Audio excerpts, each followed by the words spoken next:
Ok, bonjour à tous. Aujourd'hui, nouvelle vidéo sur une petite formation sur comment apprendre l'anatomie.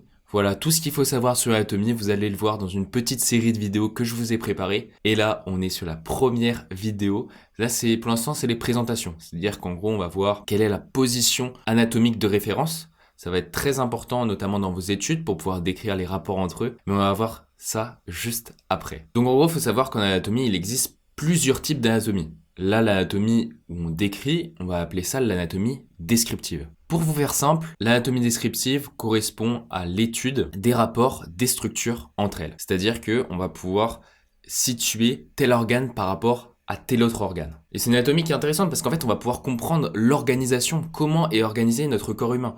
Ok, pourquoi il y a ça ici, pourquoi il y a ça là-bas, et essayer de comprendre où se situe chaque élément. Pour que tout le monde entier comprenne cette anatomie, en fait, on a décrit une position anatomique de référence. En gros, ça va être notre référentiel. Un peu comme le Soleil est le référentiel par rapport à la Terre, nous on va avoir une position anatomique de référence pour que tout le monde parle la même langue. Il y a du vocabulaire aussi précis, mais ça on verra ça dans une prochaine vidéo. Donc là, je vais vous mettre à l'image la position anatomique de référence. Ce qui est important de savoir, c'est qu'il y a différents points qui caractérisent cette position anatomique de référence. On la fait pas n'importe comment. Tout d'abord, le sujet, comme vous pouvez le voir, il est en position debout. D'accord? Il n'est pas assis, il n'est pas allongé, il est en position debout. Le sujet a également les bras le long du corps, elles sont pas écartées, d'accord? Elles sont vraiment le long du corps. Au niveau de ses pieds, il n'y a pas une largeur de pied précise, au contraire, les pieds sont joints, c'est-à-dire qu'ils se collent. Concernant la tête, elle est droite et le regard, il se situe vers l'avant. Les mains ont également une position particulière. On appelle ça avoir les mains en supination. Avoir les mains en supination, qu'est-ce que ça veut dire? Ça veut dire que les paumes de main sont dirigées vers l'avant. Ce qui signifie que le petit doigt est collé au corps et c'est pas le pouce. Sinon, ça serait une main qui serait en pronation.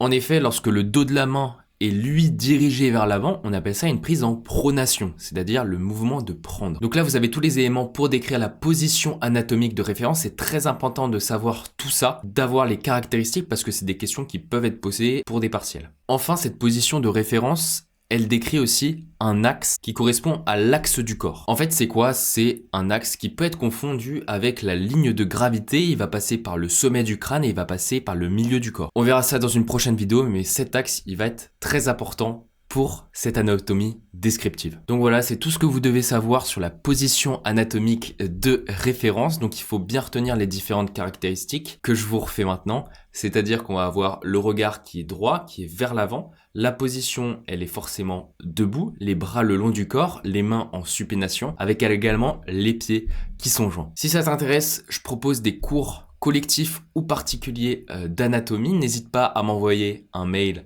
sur cette adresse, d'accord? Ou sinon, tu peux m'envoyer tout simplement un message privé. Ça peut vraiment te servir, surtout si tu veux faire des études de santé, que ça soit en kinésithérapie ou en médecine ou autre.